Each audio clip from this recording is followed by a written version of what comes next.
অভিনব কায়দায় লুকানো অবস্থায় 216 কেজি গাঁজা উদ্ধার করা হয়।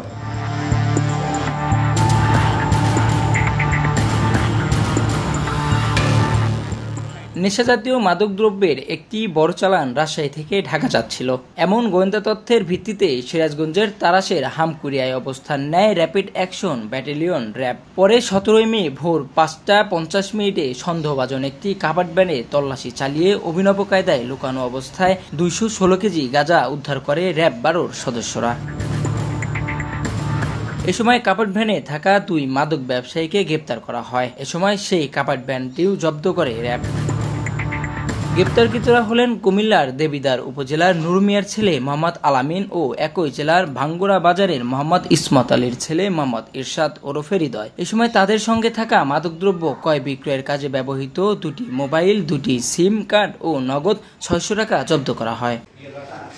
এক প্রেস ব্রিফিংয়ে র্যাব 12-র অধিনায়ক মোহাম্মদ মারুফ হোসেন জানান, আসামিরা দীর্ঘদিন যাবৎ লোকচক্ষুর আড়ালে দেশের বিভিন্ন স্থানে মাদকদ্রব্য ক্রয় বিক্রয়ের কথা প্রাথমিক জিজ্ঞাসাবাদে স্বীকার করেছে। গ্রেপ্তারকৃত উভয় আসামিদের বিরুদ্ধে পূর্বের 2টি মাদক মামলার তথ্য পাওয়া গেছে বলে জানিয়েছে র্যাব।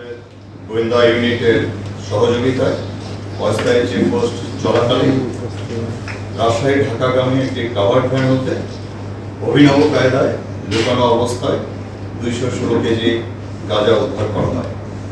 এ সংক্রান্তে গাঁজা বহনকারী চক্রের 2 সদস্যকে গ্রেপ্তার করা হয়েছে। তাদের বিরুদ্ধে বিভিন্ন থানায় একাধিক মামলার সন্ধান পাওয়া গেছে।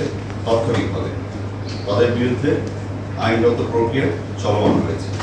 পরে গ্রেপ্তারকৃত আসামিদের বিরুদ্ধে তারাস থানায় একটি মামলা দায়ের করা হয়েছে। Sirajganj Times news desk.